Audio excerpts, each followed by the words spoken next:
2 voli dell'elicottero della regione nella giornata di Pasquetta, un lavoro incessante dei volontari della protezione civile, 12 dei quali sono tornati su anche in mattinata per la bonifica. Uno sforzo corale non è bastato a mettere la parola fine all'incendio di sottobosco partito lunedì poco dopo mezzogiorno nel versante sud del massiccio del Grappa tra Semonzo e Borso lungo strada Tagliafuoco. Il bosco nel primo pomeriggio è tornato a bruciare con l'area sorvolata per ben 3 volte dall'elicottero della regione che ha prelevato l'acqua nelle piscine di Concaverde.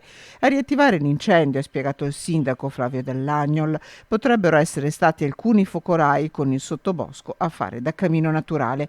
Un'area vasta, quella interessata dalle fiamme, circa 5.000 metri quadrati, il secondo incendio in poco meno di un mese a Borso del Grappa. Nessuna abitazione nella zona, nessuna area pianeggiante adatta alle grigliate di Pasquetta.